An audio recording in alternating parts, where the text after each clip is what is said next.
पहले उन गुंडों ने अपना काम बंद कर दिया तो डंडे से इस खेतड़ी को चलाना चाहते हो? नहीं, मैं आपकी सेवा में हाजिर हूँ। अगर आप लोग ईमानदारी से तैयार हो तो ये लालच पाने की नहीं है। हमारा राज पाकर कोई लालच नहीं है कि एक भी क्राइम, एक भी मर्डर अगर 13 से 18 के बीच में हुआ हो तो मैं कभी फार्म नहीं भरूंगा। लेकिन आज केवल 2.5 वर्ष में और 15 से 16 मर्डर खेतड़ी के दोनों थानों में कल मांग के देख लीजिए, दर्ज हो चुके मर्डर के। खेतड़ी में अराजकता का माहौल इन लोगों ने पैदा किया और उसके बाद हमारी जनता को इकट्ठा करके और ये कहने की बात उचित समझी इन्होंने कि खेतड़ी के सड़कों के मोड़ और इन गुंडों के मरोड़। तो हम गरीब लोगों में तो कभी गुंडे पैदा ही नहीं हुए। गुंडे पैदा किसने किए? जिन्होंने गुंडे पैदा किए उनको इन बातों का पता होता है। और गुंडे जब उन पे रुक नहीं पाए तो कांग्रेस वाले ने उन पे सपोर्ट किया। लेकिन और 25 वर्षों से लगातार कांग्रेस का नुमाइंदा खेतड़ी विधानसभा से जीत कर जा रहा है। आप लोग कोने कोने से आए हो, इसलिए मैं गलत बात अगर कहीं बोलूं तो हाथ उठा के आप मेरे को रोकने का काम भी करेंगे।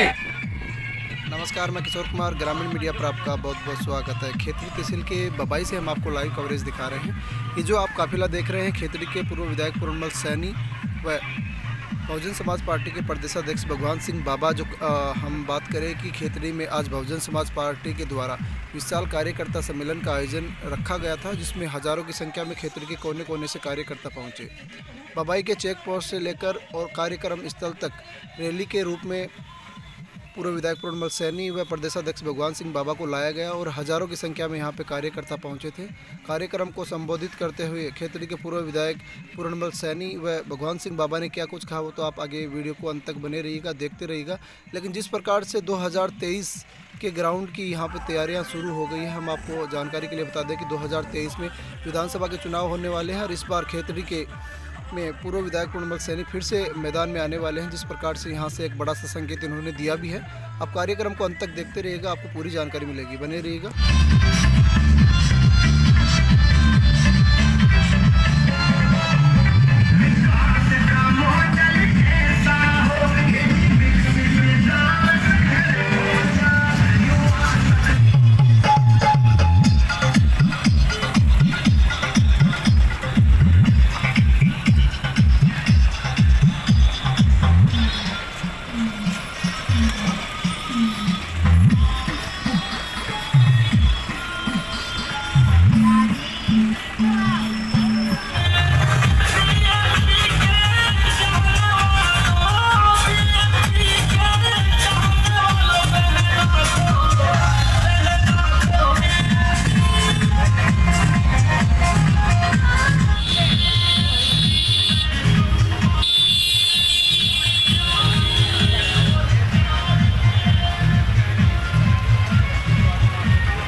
आज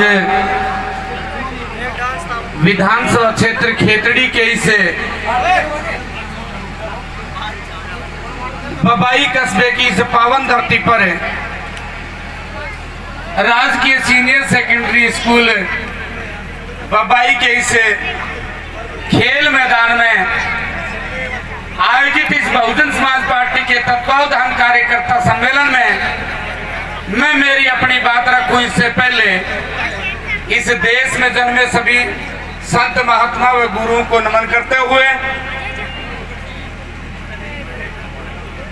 बाबा साहब डॉक्टर B.R. अम्बेडकर व महात्मा ज्योतिबा फूले बाई माता सावित्री बाई फूले के चरणों में श्रद्धा के सुमन अर्पित करते हुए का स्वागत व सम्मान करता हूं। साथ ही इस कार्यक्रम के मुख्य अतिथि परम सम्मानीय मेरे पूर्व वक्ता के रूप में बहुजन समाज पार्टी के प्रदेश अध्यक्ष परम सम्मानीय भगवान सिंह जी बाबा व बहुजन समाज पार्टी के प्रदेश के महासचिव चाहूंगा।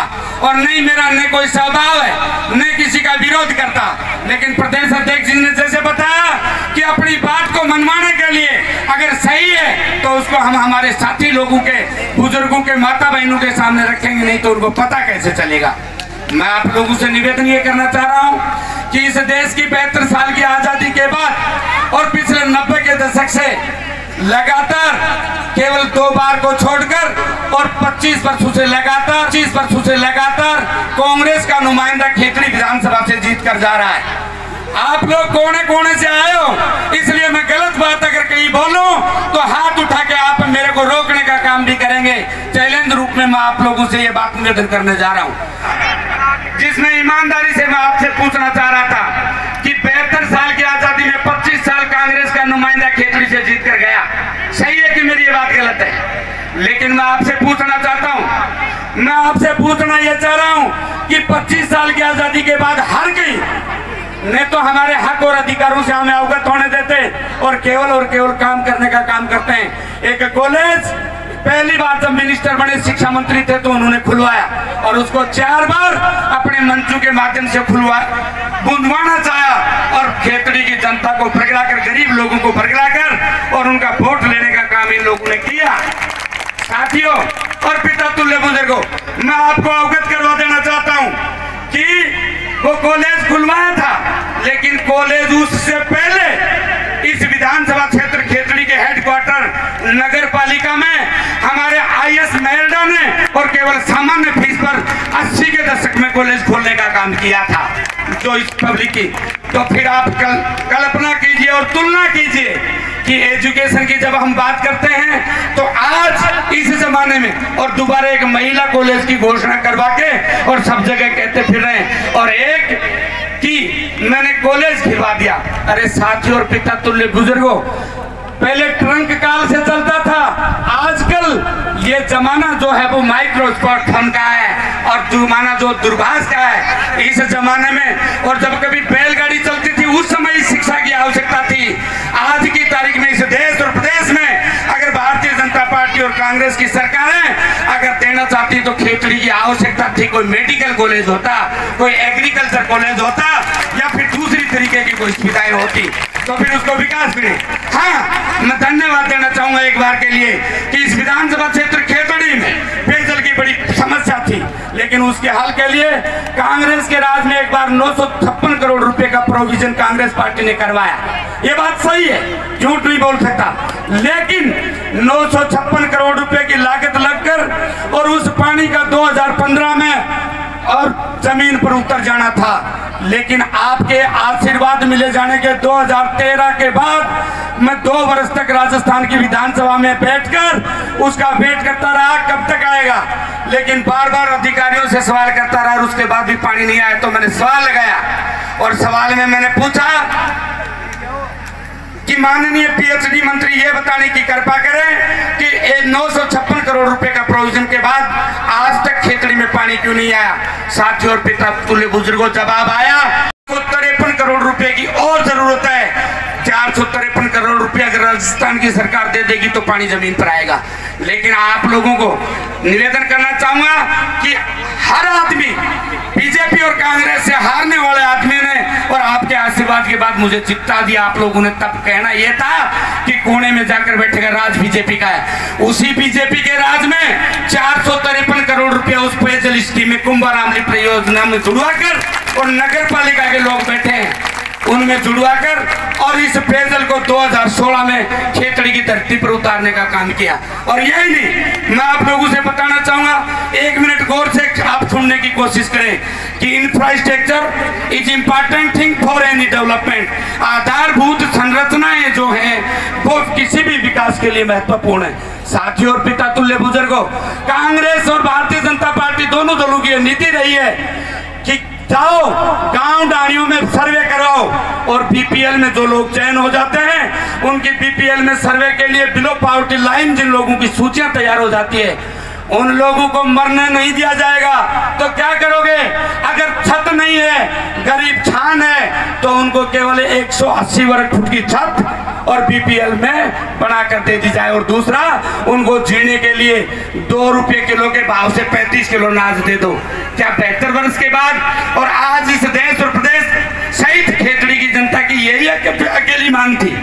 साथियों, यही नहीं, मैं आप लोगों को निवेदन करना चाहूंगा कि वो कोने में बताने वाले लोग थे खेतड़ी में 3 से 8 तक बीजेपी बीजेपी का नुमाइंदा राजस्थान की विधानसभा में खेतड़ी की जनता की ओर से गया, और 8 से 13 में कांग्रेस का नुमाइंदा राजस्थान की विधानसभा में गया। और इन दोनों को अगर जोड़ोगे और बराबर करोगे तो 5 वर्ष में 219 किलोमीटर इन दोनों के कार्यकालों से ज्यादा बढ़ाएगी खेतड़ी में।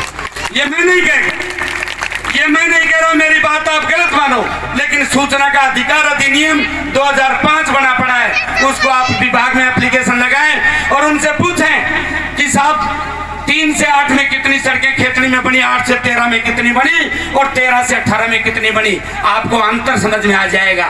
साथियों, यही नहीं, मैं आप लोगों से कहना ये चाह रहा था, एक ही विभाग की बात मत करो, ये नगर पालिका के पार्षद साहिबान भी यहाँ विराजमान है। और आप लोग उस समय के अखबार उठा के देख लो, उस समय जब 98 से 3 तक मंत्री रहे पीएचडी के, उसके बावजूद भी खेतड़ी नगर पालिका की जनता में पेयजल का संकट था। और आपका जब आशीर्वाद मिला तो अकेली नगर पालिका खेतड़ी के लिए वेणी शंकर जी अगर यहाँ विराजमान है, तो आपके आशीर्वाद के तुरंत बाद 2014 में 15 में 82 करोड़ की स्वीकृति लाकर नगर पालिका की इनके हाथ में दी थी, जिसका काम वर्तमान में चल रहा है और आज की तारीख को एक बार में नहीं आया। यही नहीं, आप लोगों को याद दिलाना चाहूंगा कि वो बसई का रफ्ता 2010 के उसमें टूटा था, उसके बाद 4 साल राज में रहे, और हमारे माननीय न्यायालय के भवन जो उस खड्डे में पड़े थे और उन 2010 के ही पानी के बहाव में वो बह गए, और बहने के बाद पता क्या हुआ, उनकी पत्रावलियां भी पठनीय हो गई आपके आशीर्वाद पाने के बाद। और ये 13 करोड़ रुपए की स्वीकृति करवा के और माननीय न्यायालय के तीनों भवन आपके उपखंड कार्यालय के बराबर बना दिए गए। और यही नहीं, इससे भी आकर आप आगे बढ़ेंगे। विकास कहते किस चीज को, स्टेट हाईवे राजगढ़ सापरा गुजरता था जो आपके बबाई होके जा रहा है, लेकिन इसके अलावा आधारभूत संरचना के लिए क्या कुछ नहीं गया। लेकिन आज की तारीख में आपके आशीर्वाद के बाद 13-18 के कार्यकाल के दौरान 2 स्टेट हाईवे और झुंझुनू से सीधा जो भसैया के मिल रहा है, वाया लोयल के लोग भी विराजमान है, उनसे होता हुआ जो अंडरकास्ट सेक्शन। और दूसरा ये 25 वर्षों से ये नहीं पता था आप लोगों को कि माउंडा से मेहाड़ा जाने के लिए कि सड़क में खड्डे हैं कि खड्डों में सड़क है, अंतर नहीं कर पा रहे थे। लेकिन आज उस पर चलकर आप देखिए, मात्र 15 मिनट में चौधरी नगर हरियाणा की सीमा को आप टच कर जाओगे। यही नहीं, 70 साल तक 68-69 साल तक इनके हाथ में लगातार राज रहा, 5 साल रहा। लेकिन जैसे आधारभूत संरचना में मानव के चिकित्सा के लिए अस्पताल जरूरी है, वैसे ही पशुओं की चिकित्सा के लिए भी जरूरी थी। इनके सारे कार्यकालों में 2013 तक 18 पशु चिकित्सालय इन्होंने खोले थे। और आपके आशीर्वाद मिल जाने के बाद विधानसभा क्षेत्र खेतड़ी में 38 के साथ 3 पंचायतें और बढ़ी और 41 पंचायतें हो गई थी 13-18 में। हमने प्रत्येक पंचायत के हेडक्वार्टर पर पशु चिकित्सालय खोला, मतलब 41।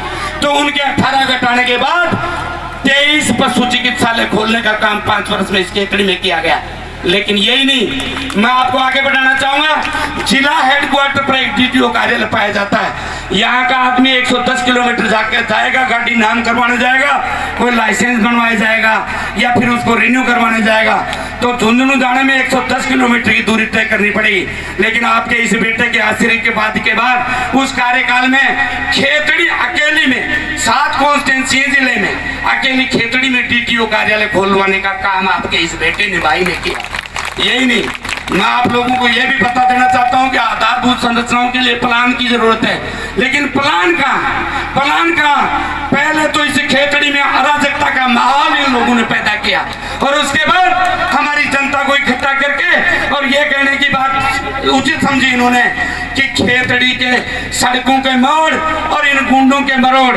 तो हम गरीब लोगों में तो कभी गुंडे पैदा ही नहीं हुए। गुंडे पैदा किसने किए? जिन्होंने गुंडे पैदा किए उनको इन बातों का पता होता है। और गुंडे जब उन पर रुक नहीं पाए तो कांग्रेस वाले ने उन पर सपोर्ट किया। लेकिन उन गुंडों को भी ये बात समझ में आ गई कि अब गुंडागर्दी देश काफी आगे चला गया है, युवा आ गए हैं, अब गुंडागर्दी चलने वाली नहीं है। उन गुंडों को भी ये बात समझ में आ गई कि अब गुंडागर्दी देश काफी आगे चला गया है, युवा आ गए हैं, अब गुंडागर्दी चलने वाली नहीं है। इस खेतड़ी में पिछले 4-5 दिन, पुरानी जगह में मत जाओ, मेरे को जब आपने आशीर्वाद दिया तो यहाँ भी नकल लगा के पता करो कि एक भी क्राइम, एक भी मर्डर अगर 13 से 18 के बीच में हुआ हो तो मैं कभी फार्म नहीं भरूंगा। लेकिन आज केवल 2.5 वर्ष में और 15 से 16 मर्डर खेतड़ी के दोनों थानों में कल मांग के देख लीजिए, दर्ज हो चुके मर्डर के। क्या है, मैं आप लोगों से बताना चाहता हूं कि ये लोग चुनाव के समय आप लोगों को भड़काएंगे, इकट्ठा करेंगे। मैं कहता हूं ये है नेता और हम आए हैं आपकी सेवा के लिए, आपके बीच में पैदा हुए हैं। इतनी सारी बातें करते हुए मैं विकास के बाद आपको उधर लेके चलता हूं। और पिछले 5 दिन में आपको पता होगा कि 6 दिन पहले बिना किसी प्रोविजन के खेतड़ी कॉलेज के कर्मचारी, समस्त विधानसभा के कर्मचारियों को बेला फुसकाकर जो इनके पक्ष के लोग उन्होंने बुलाया, किसके लिए? कि कांग्रेस के नुमाइंदे का सम्मान करेंगे। और उस सम्मान में पता क्या किया गया? सम्मान जब हो रहा था तो उन्हीं के संगठन के लोग, SFI के बच्चे लोग, और वो अपनी मांग करके जा रहे थे। और उनका नारा क्या था? हम हमारा अधिकार मांगते हैं, हम किसी से भीख नहीं मांगते। इसके अलावा उनका वीडियो देख लीजिए अगर कुछ भी हो तो। पता आप लोगों को क्या किया गया? अंदर बैठे बैठे और पुलिस को इशारा करके और उन 6 लड़कों को थाने में बंद करवाया गया। और बंद करने तक ही आपके खेतड़ी के इंचार्ज नहीं रुके, बल्कि बंद करने तक ही आपके खेतड़ी के इंचार्ज नहीं रुके, बल्कि रात में उन छोरों को कपड़ा निकाल के पीटा गया।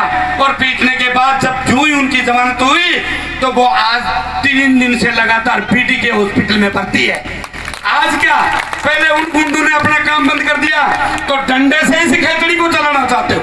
नहीं, मैं आपकी सेवा में हाजिर हूं। अगर आप लोग ईमानदारी से तैयार हो तो ये लालच पाने की नहीं है। हमारा राज पाकर कोई लालच नहीं है, बल्कि आपकी सेवा में ईमानदारी से, हमारा कोई व्यापार नहीं। और दूसरी तरफ बीजेपी के लोगों की अगर कहीं बात करें तो पिछली बार ये थे, अब उनके सपोर्टरों का ये कहना होता है कि यार बेचारा गरीब आदमी है। अरे गरीब आदमी है तो अपनी व्यवस्थाएं करे, अपना व्यापार करे, किस तरीके से धन कमा सकता है उस पर काम करे। इस खेतड़ी की जनता का हक और अधिकार करके खत्म करके उसको खा के अपनी गरीबी दूर करना चाहते हो। इन समस्त सवालों के बीच मैं आप लोगों से निवेदन करना चाहता हूँ ईमानदारी से और तो और